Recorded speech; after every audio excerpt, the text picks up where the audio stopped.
Adam. Bo. Travis? Yes. Did either of you guys buy anything on Amazon Prime Day? I didn't, but it's entirely possible that other members of my family might have. I was tempted, but I fought the urge. Okay, well, I did it because they were selling Apple AirPod Pluses or whatever they're called, the ones that I currently have that are no longer working because of planned obsolescence, and I'm going to give the planned obsolete ones to my daughter. they're quite That's cheap. heartwarming.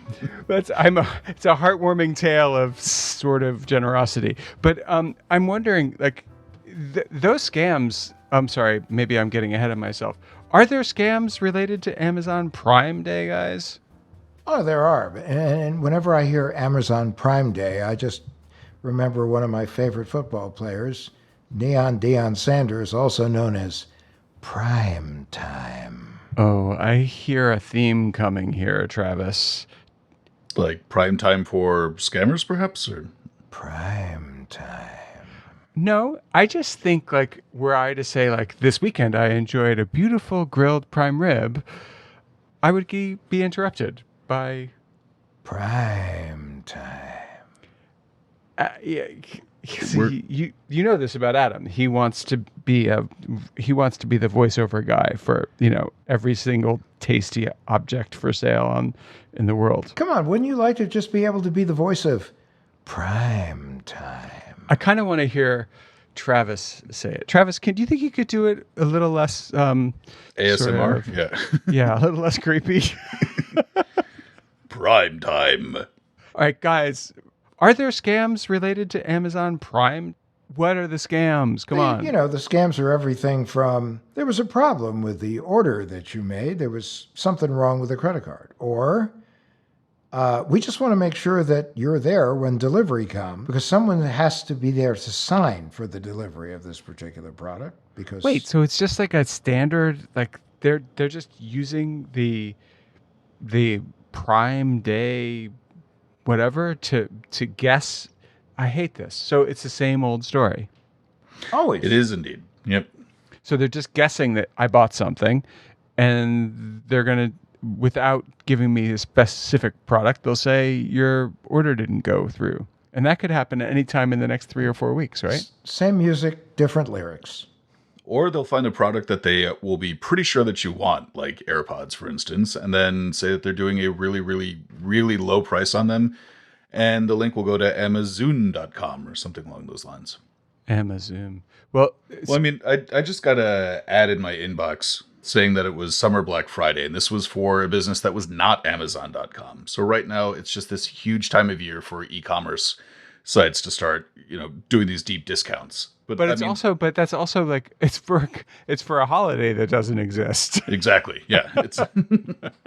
It seemed to be pushing the point. Labor Day is coming up too. And you're going to be having all kinds of Labor Day sales. So it's just, if you think about it, they're just going from Amazon Day, Prime Day, to Labor Day, Prime Time, to Thanksgiving, to it's Halloween, all that stuff. It's coming.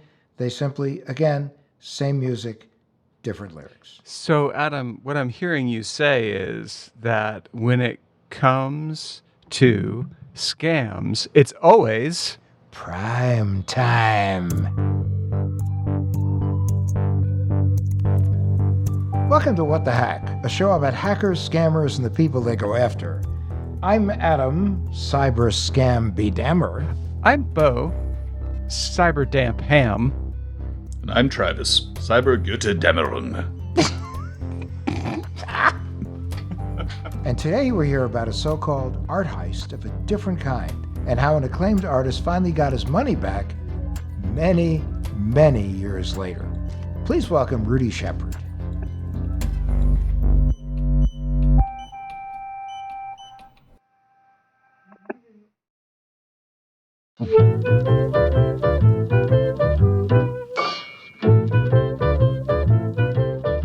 So Rudy, where are you coming to us from right now? I am in Yonkers, New York, in my studio. Yonkers, Yonkers, New York, which is an onomatopoeia for the sound that Canada geese make, right? Yonkers. Really? Yonkers. No, Where the it's name not. came No, I think, no, it's a messed up Does thing I just said. Might It's have said anything else. I have no idea why it's called Yonkers. Bo, I love the big words. What? Bo's using another big word. Yonkers? It's a No. goose word. Geese don't. Onomatopoeia. Oh, Yeah, onomatopoeia. The- Anyway, The raceway is no longer there, is it? Or is Oh it? yeah, it's here. It's alive and kicking. is that now a casino? That's the one that. It's a casino. It's a raceway. Every once in a while, when I'm driving by, I'll see. They do the races with the carts. They have the horses. trotters. Trotters. But Rudy, I don't think of you as living in that part of Yonkers. Are you in that part of Yonkers? Kind of further east. I'm closer to the river. You're like the city part of Yonkers. I live in Riverdale, but I'm in my studio. My studio's in Yonkers. Oh, you live in Riverdale, but okay, now we have everything. So what's your password for your bank account? You probably figure out my birthday. Yeah, Travis has already deciphered your social security number, so we're on our way. We're on our way. I'm too busy looking up the reason why it's called Yonkers. Why is it? So, Well, Yonkers has to be a Native American, an Algonquin name or something. it's Dutch actually. What? Die Jonkers apparently means the young gentleman. The young gentleman. Yeah. I have a question. You guys seem to be very good at research. So there's a Tyler the Creator song called Yonkers. Yeah. He's from freaking California, and I would love to know why the song. It's like one of his first famous songs from when he was really young, and I'm like, why does he have a song named Yonkers?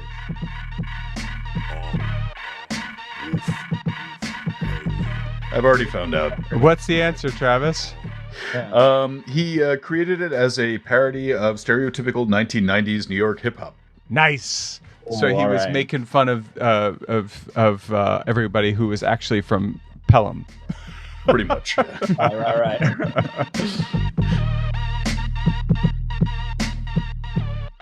I think I know the answer to this, but I'm fairly certain, unless somebody's on Wikipedia right now, they don't know where you're from. Where'd you grow up?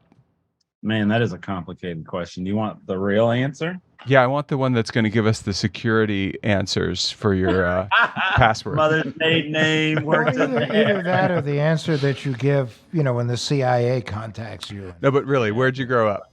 Long story. I was born in Baltimore, Uh-huh. and then when I was like 2, we moved to Texas, What? to Lubbock, and then we were only there for like a year and a half, and then we moved to Houston, and I was there for like 11 years. So you grew up in Texas, and how'd you end up in the Northeast? So my dad's from Brooklyn, from Bushwick, and my mom's from Baltimore. So, I mean, we were in Texas for like 11 years or something, and my folks were just totally isolated. And like, I'm sure, I mean, they almost got divorced. My mom was like, we're coming. So instead of them getting divorced, we moved back east to like Northern Virginia. So my mom could be close to her family, and so that they didn't get divorced. I like Northern Virginia. This is all the investigative work that I put together sort of now that I'm 47. I'm like, oh yeah, I remember they almost split up and I almost had to choose between which one. And then we moved back to Northern Virginia. We're in Northern Virginia. Springfield, Virginia. Oh, nice. Okay. Yeah. Okay, so now we do have everything we need. It was really nice talking to you today, Rudy. I hope you have a great day. You didn't ask my pets, my favorite dog. We're going to get to that in a minute. You got to distract me with some other questions. And Rudy, promise us this. Tell me this. I know that you're a fan of the band Fish. Do all your passwords have fish-related themes? None of them do, but that is a great idea. No, it's a bad idea. It's a very bad idea. Don't do that. Please don't. Don't. There's Bo trying to scale the heights again. Oh, scale the heights. Oh, that was terrible. So, Adam, I don't know if you know this about Rudy, but in addition to being very nice and cheerful and fish fan, do they call them fish heads? Yeah, they do. I guess. Kind of horrible. Anyway, a fish head. He's also a very accomplished artist. Acclaimed, famous. All of that. He's a professor at Pennsylvania State in the art department there, and on a lot of different boards about the arts. So, Rudy, Is it really a happy valley?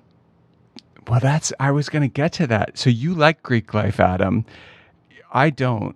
And Rudy teaches at a school that is like absolutely riddled with Greek life. I mean, Happy Valley is like. So I know there's an artist named Eva O'Leary who actually has spent a lot of time chronicling the Happy Valley, and it doesn't look that happy. How long have you been at Penn State? For 12 years. What? Yeah, Time yeah. flies, man. I remember when you first went there.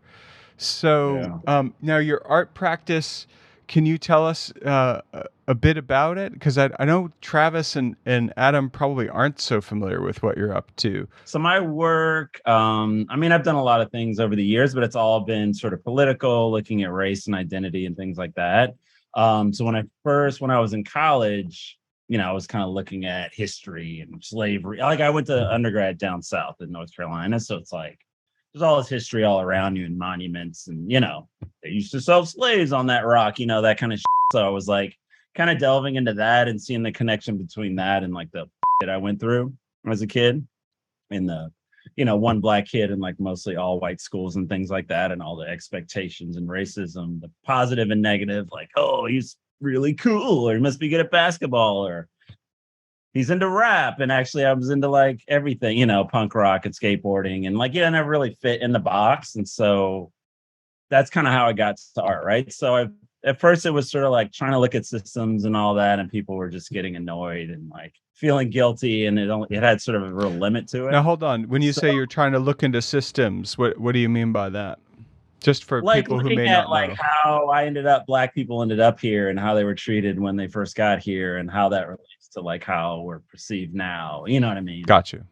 Which is totally legit, right? But like when you're just like beating people over the head with like images of lynching and things like that, they're just not a very nuanced conversation. It's like, but as a 20-something-year-old, it's just like real and visceral and, so my work was very like raw, visceral, and I tried doing like installations and videos and like really trying to bring it alive and like, I think I was pretty successful. But Well, what kind of installations were you doing? so I was in Chicago going to grad school, right?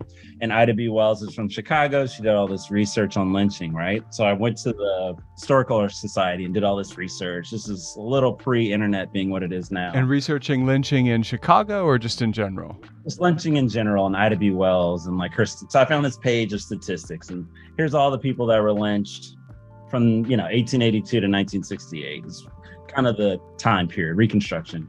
And there's 4,642 people. So I was like, I say that to you, you're like, it's kind of a lot. It's not that, maybe I would have thought maybe it was more like, it's just like, doesn't mean anything. It's kind of a lot. Right. But it's sort of like, I was like, how do you make that people feel that number? Like that's a lot of people. And so I got rope and like 4,642 feet of rope. I used that as a material. So I made this installation in my studio. The ground's covered in dirt. I cast these wax replicas of my ears and they're kind of mixed in this like brown wax. So you can't really see them. And there's one that's bronze. There's these ropes kind of hanging all tangled. There's a text, this page of statistics, state by state, blah, blah, blah.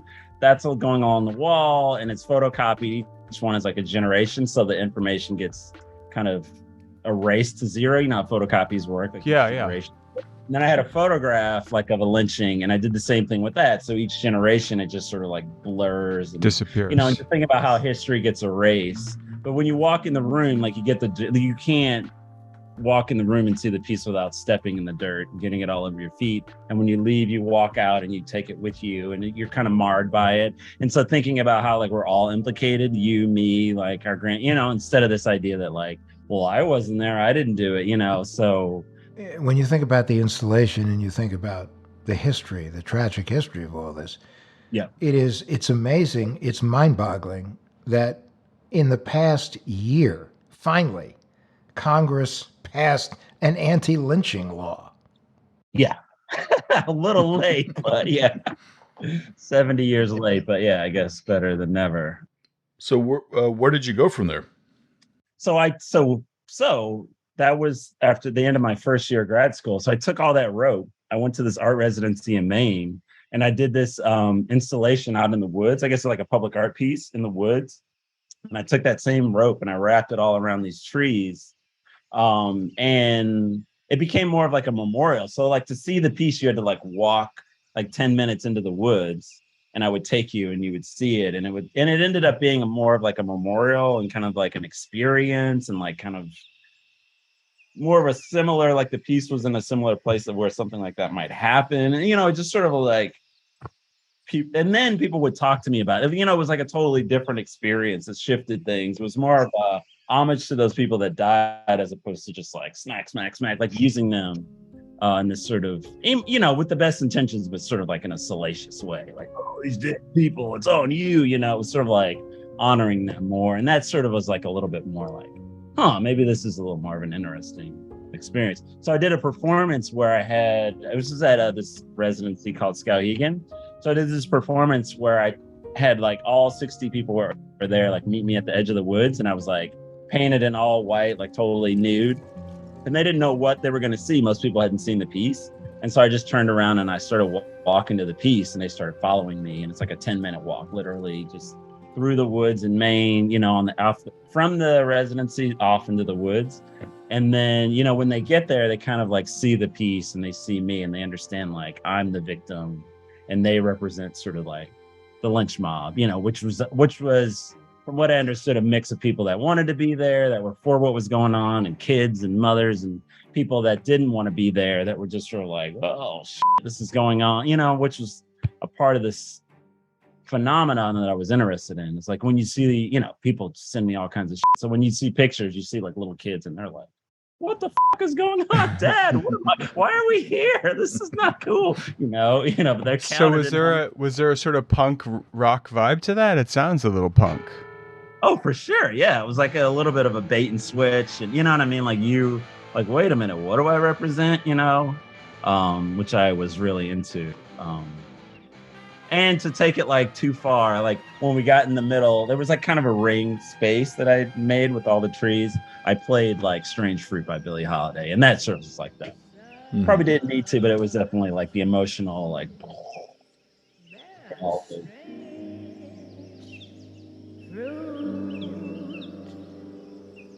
Blood on the leaves and blood at the road.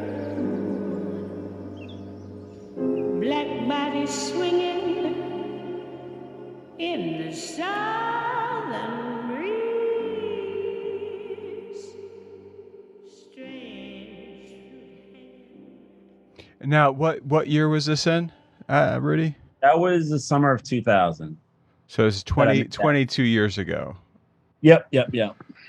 Yeah, Strange Fruit. I mean, Strange Fruit, actually, I don't know if you know this, but I'm like 95% sure, Travis can look it up, that it was actually written not by Billie Holiday, but it was written by a Yonkers school teacher. I believe it was written by a little old Jewish man from Yonkers. It was not Tyler, the creator. No, it was not Tyler, the creator. but we'll go full circle to Yonkers. Yeah, you were spot on. It's actually was written by a Jewish communist teacher and civil rights activist from the Bronx called Abel Mirapol, who wrote it first as a poem. You also do a series on portraits of people in the news, right? Yeah. Can you talk about that a little? One day I was like coming home from therapy, like I was at my studio, then I went to therapy, and I'm riding back to the studio, and everybody's reading this newspaper about this guy that he had killed young black guy, looked a little bit like me, bald headed. He had shot 2 police officers, killed them, and that day, the day before, he was on trial, and he had stuck his tongue out at like the wife of one of the victims, right? In court the day before. So the post said, "Fry, baby, fry." And it was a picture of this young black guy looking like me, kind of pouting. And I'm riding on the train and I'm like, man, that's up. Like just layers of up. Like what he did was up. Like the post just being like, just burn this guy. Like, you know what I mean? Like, and then like, so I'm just riding the train. I'm looking at this and I'm like, well, he looks a lot like me. Like everybody's probably looking at me now in relationship to him in this huge ad, that covers so I just like took the paper, like I bought a copy and I like put it on the wall of my studio, and I'm making these sculptures. And eventually I'm like, all right, I'm just going to make a painting of this guy.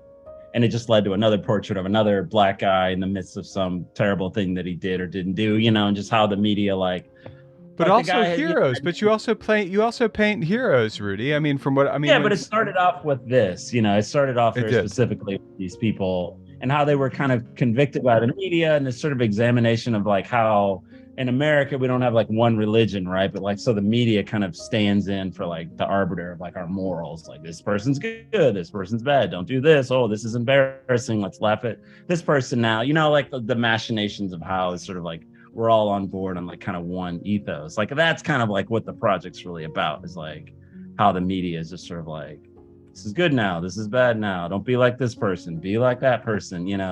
And so it started with these Black people convicted of crimes that were like convicted by the media, and everybody just assumes they're guilty.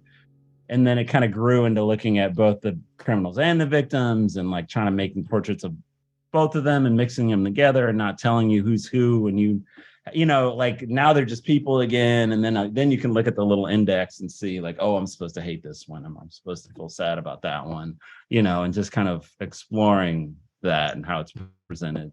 Well, the other thing, which is interesting when you're talking about the media convicting, it depends upon which media, because certain media convicts one group of people, and the other media convicts the other group of people.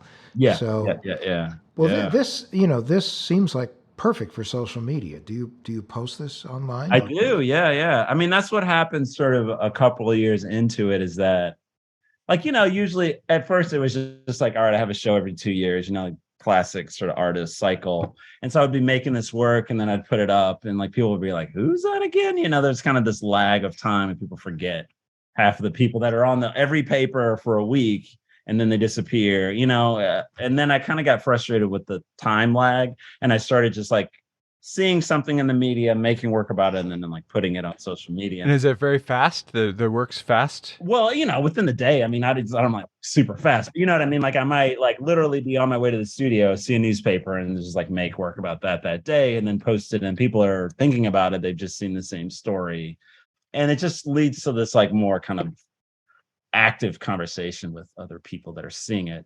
And like what's interesting for me is like, you never know which one of these stories is going to pop off, right? Like, I made a painting of George Floyd like the day I heard about it, which is maybe the day after it happened, just thinking like, this is another up story. It wasn't the first, it wasn't anything particularly unique, but like people caught on to it, and all of a sudden it was a really big deal that I made that painting, and I got hundreds of things, and everybody wants to show it and follow it and repost it. But it's like, I did like probably 100 other people, and people were like, whatever, I don't care about, all these other people, that died just like a year before. So, it's like, you never know. There's like, I've been able to just sort of watch like, is that interesting? Like, this is important, this isn't, for whatever reason, it's not. Do people get in touch with you to buy these things, or? Yeah, they do. I had the gallery forever, like from 2003 to 2016, something like that. 14 years, I had this gallery, everything's going great. 2016, they closed. The person running it was just like, I'm done. So from 2016 to 2020 or whatever, I was kind of just like, everything was coming directly through me. I'm selling work, I'm having shows, it's just me. Before that, the gallery dealt with everything. Museum wants to show my work, they go through the gallery. Somebody wants to buy stuff, they go through the gallery. I don't really know how it all works. I just like, hey, Rudy, bring the work in, we'll ship it over to, Tennessee to have the show or something, right? But at this point, 2019, galleries closed.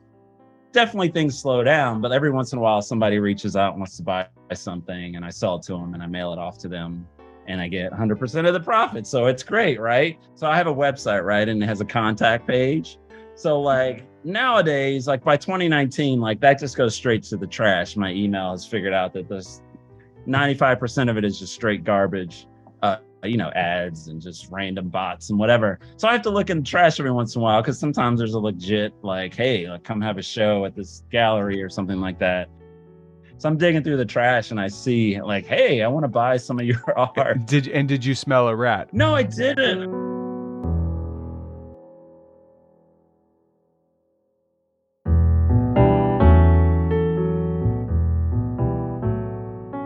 In summer of 2019, I tracked it down.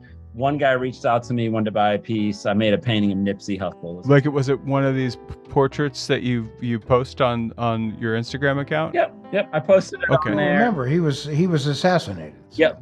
Yep. So I posted on there. Someone from LA who had bought my work before saw it and was like, reached out, like DM me, like, hey, I want to buy this. I'm like, great. Here's how much it is.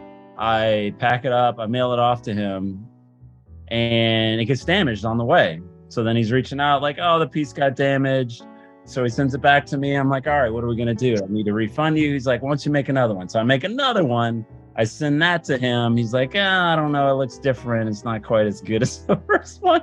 God, this guy sounds really So I'm in the midst of annoying. all of this, right? And then I'm like, all right, like I get another mess, like in the midst of like dealing with this guy in California and the damaged piece and the remaking the piece. So I'm digging through the trash and I see like, hey, I want to buy some of your art. Oh, he says it was like his wife's birthday. He wants to send her, buy a piece of my art and give it to her as a present, a birthday present. But he wants it to be a surprise, so he can't use his own bank account. He's going to use his company's bank account, right?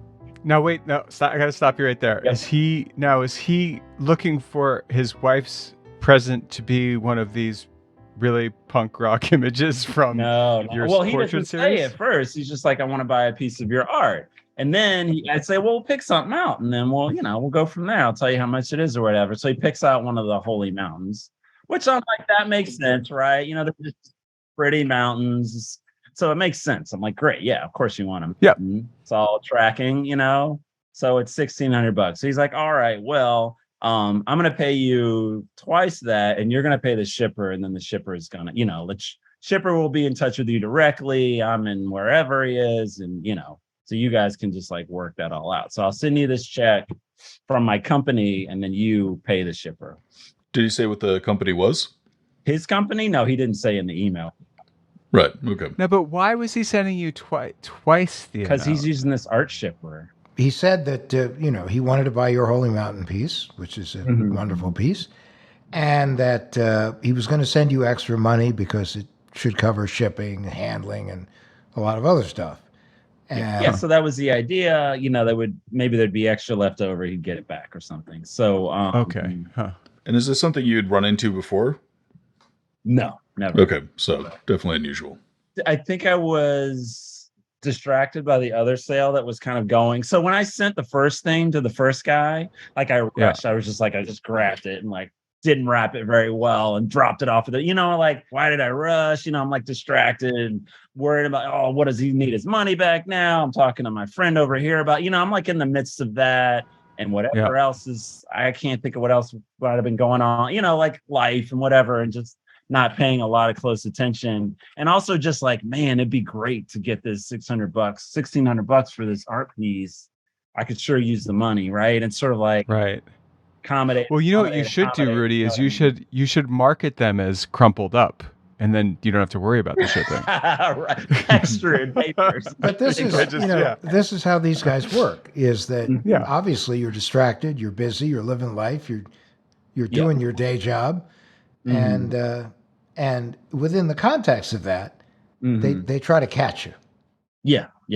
So it's sort of like a little ask here. Let's do it this way instead of that way. Like, let's use Zelle instead of Venmo. I was like, all right, I don't know. So I keep saying like, sure. So I'm like, all right, I'm going to be careful. Right? I'm going to deposit this check he gave me and make sure it clears before I send him anything, right? That's me being careful. So I put it in, I wait 5 days. He keeps emailing me, hounding me. What's taking you so long? When are we going to do X, Y, or Z, And I'm just sort of like trying to like, all right, slam the brakes.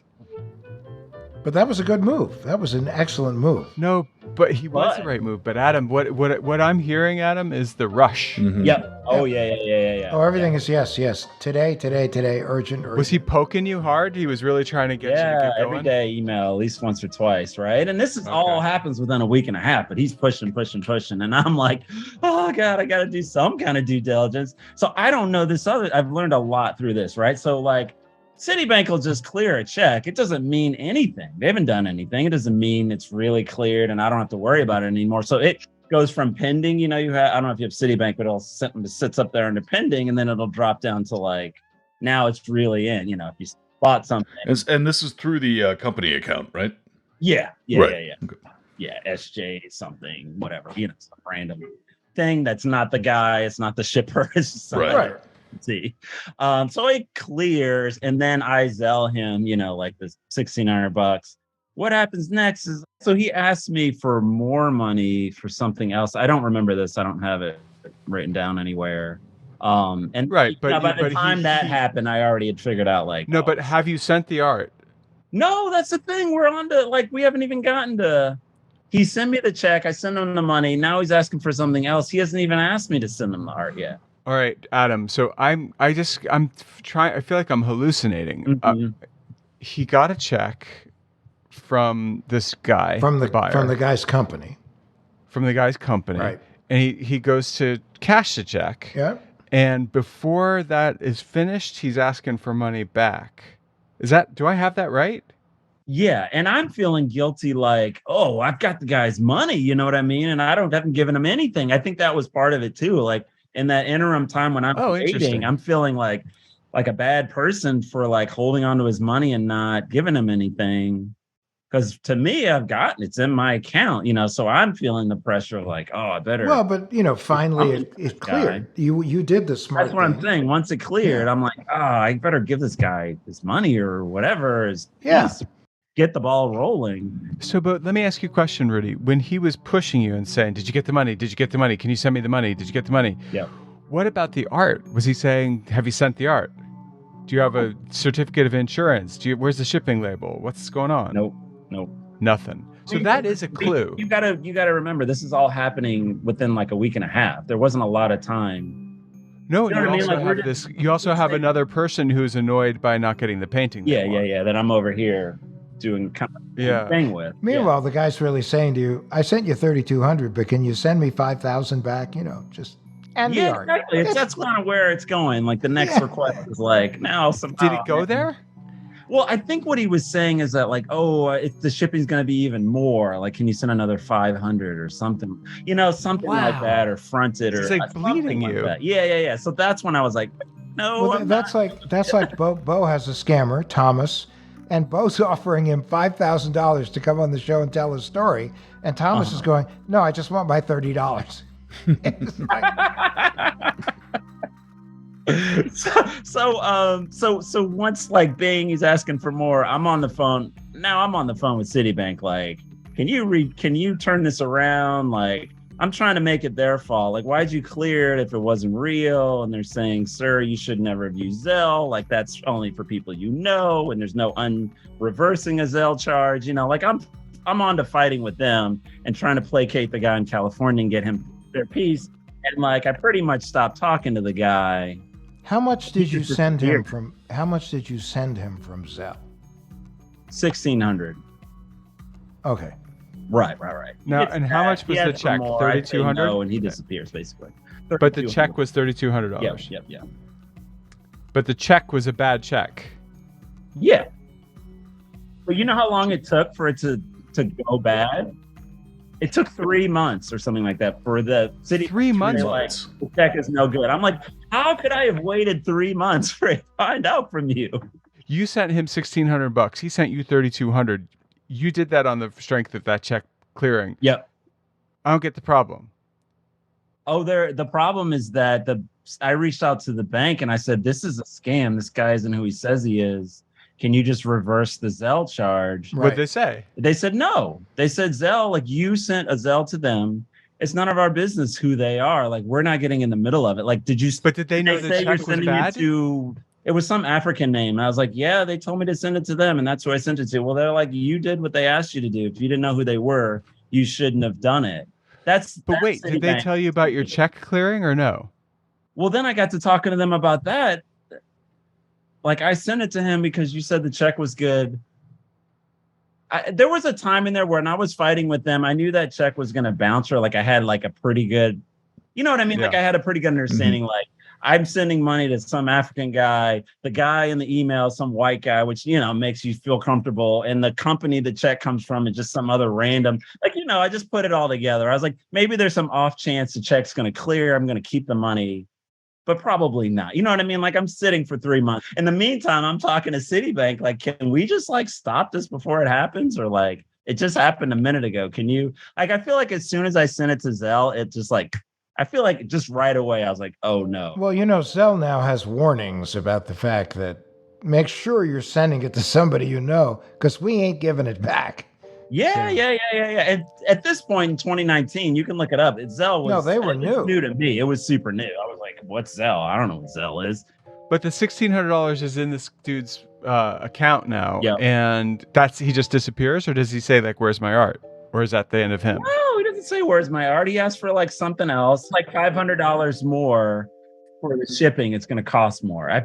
That's kind of vaguely what I remember. And I said, you know what? I don't feel comfortable. I don't really know who you are.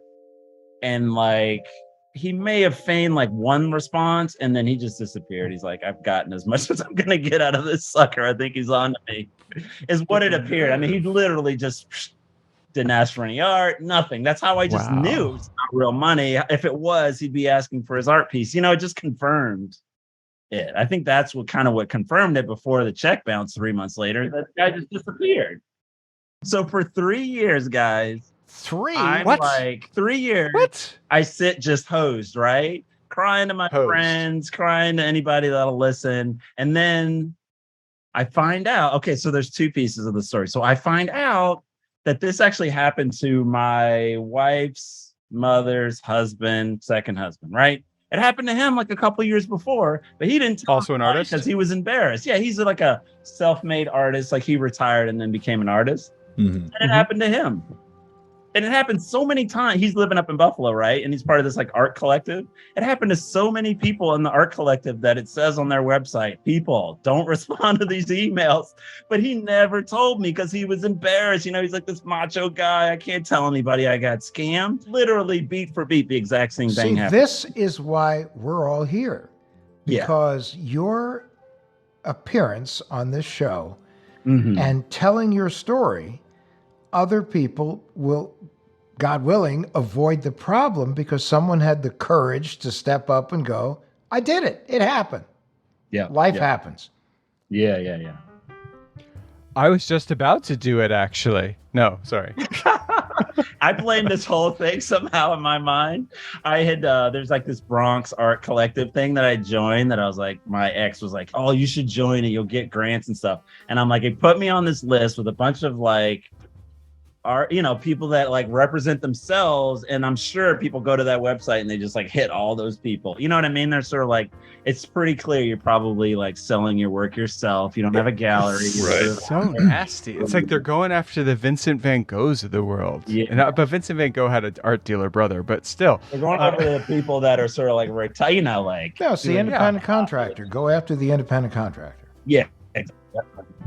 So 3 years. So for 3 years, I'm just like, trying to just forget it, turn it over. I paid $1,600 to learn this lesson, whatever. It's in my mind trying to just like put it away and like not forgive myself. You know what I mean? Like just let it know that I just got scammed, and it's like, I'm like, I don't need them. I'm like trying every mental trick to be like, it's okay that I got scammed. It really doesn't matter. I'm gonna be okay.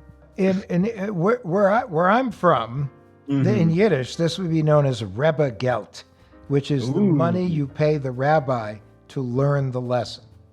Okay, there you go.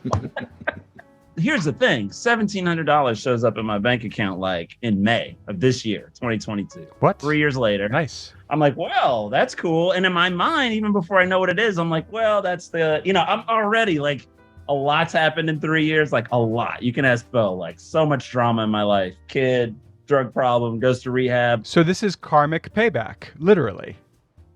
This is karmic. This is God just like here. I was like, oh, even Steven, I don't know what this money is. With interest. With interest. Somehow even more. And then a couple weeks later, I get a letter from Citibank and it says, you sent money through Zelle to somebody and it didn't get to the person that you sent it to. Like something kind of vague. That at first when I read it, I took it one way to be like, oh, see, they're admitting that I was scammed. And then I took it another way to think like, oh, maybe it never like made it to its destination. Like, I really don't know. They kind of left it like vague enough that you don't know what they mean.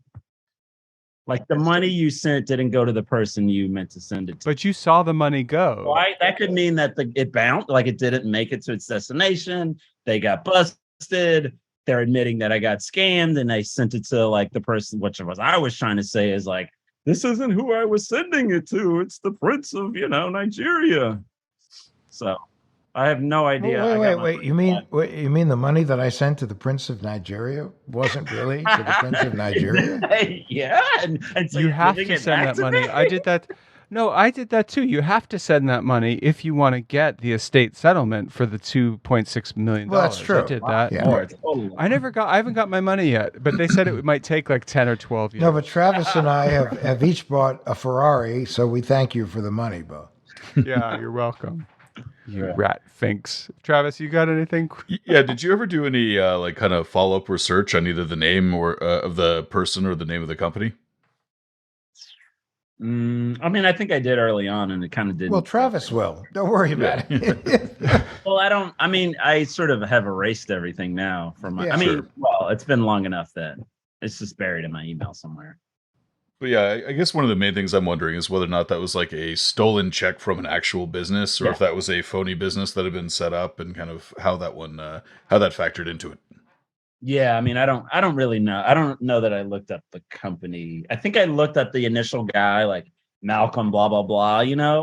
Actually, I looked it up right away, and it was a real person. Like the name on the email was like just some white guy. You look it up, and it's a white guy in a suit at some kind of like race event. And so I was like, well, that tracks. But the check and the person that I sent the Zelle to were like not him. So it's sort of, You do have the money back now, right? Yeah, I do. Like as of a couple months ago, which is just crazy. Wow. But you didn't get it. It was through no activism of your own, correct? How long after I'd given up on it?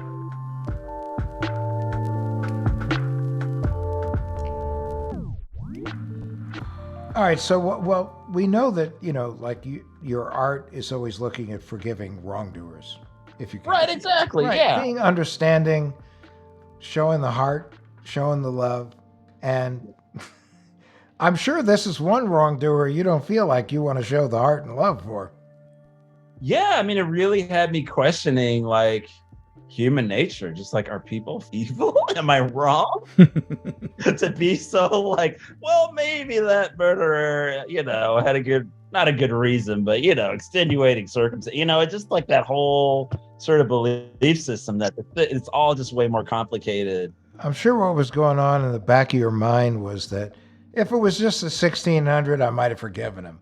But then with the little blank, asked me for even more money, now I'm pissed. So, yeah.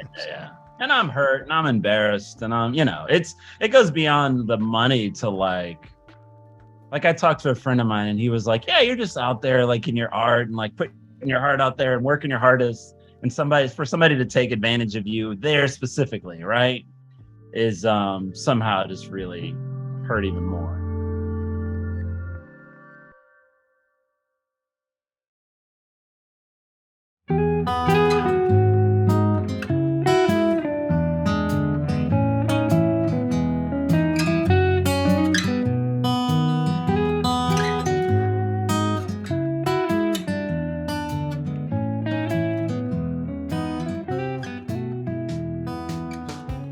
So since you've had this experience, have you gotten emails from other people where you started to question whether they I've were gotten the really... same email. Somehow recently, this email comes right into my regular inbox. So I've gotten it like in the last, since January, I've gotten probably 3 of these.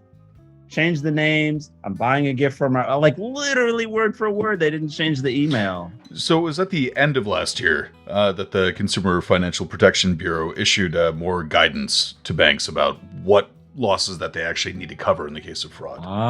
What? Right. So maybe that might have something to do with why you just got refunded. We'll probably never know, but Yeah. so better late than never. But that might also explain the 3-year delay on your end. Wow. So then they were on the hook for this? Yeah, seems like According it. to the new rules? Wow. Or they would have just been content to sit on that money for Yeah. Well, you for as long as it gotta took. you But gotta love the CFPB. Yep. Yeah. Wow. That's, After I have a lot of faith in that. after a few years of darkness, the CFPB Yeah. I mean, is it must back. be an epidemic. Yeah. Is back. Well, golly, this was awesome. I'm sorry what happened to you, and what happened to you Hey, wasn't now awesome. it's just a great story. I'm This is even Steven. I might have even made $50 somehow.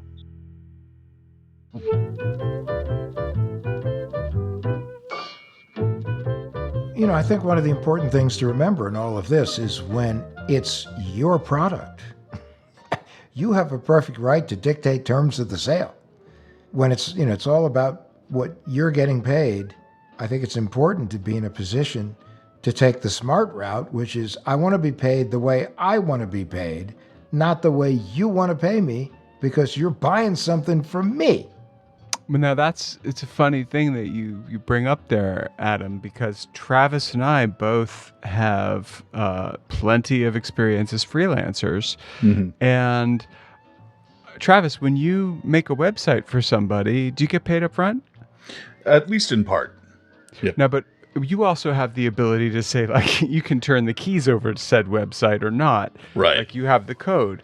But as a writer, I have never had this experience, knock on wood, but I send pieces in all the time and I don't even expect to get paid for 90 days. Now, there's copyright there, and sure, there's a lot of different protections that one gets, but it's not just when you're selling something. There's a lot of other ways in which you can be scammed. If you go to any one of the sites like Shopify, eBay, any of those sites and buy things or sell things, also, haven't there been issues with the Facebook Marketplace? Yeah, for sure. So what else? What other kind of things could people scam you on? Oh, sports tickets, concert tickets, rally tickets. Adam, we're an apolitical show. Totally. An auto rally ticket. Oh, The truth of the matter is there are just so many different avenues that they can take to try to scam you based on whatever it is you're trying to sell or buy. You always question, and this is a new world where, it used to be trust but verify. Now it's never trust, always verify. Tragic, true. but also, and just take it slow. In your quest for instant gratification, you could end up getting hurt. Now, when you're paying for things, though, there's Venmo, there's PayPal, there is Credit cards. service that we shall not name. I was still talking, but I seem to hear there's a little credit card bird in the room. Credit card. No. Yeah. But that is the way to go, right? Always. Because credit cards, first of all, they have more protections. Certainly when you use a lot of these, not so much PayPal, but when you use the instant cash transfer services, you could have a situation where it's instantly transferred and you didn't heed the warning, which is just remember, once you make sure it's somebody you know, because if it isn't, and that you hit send, it could be gone forever.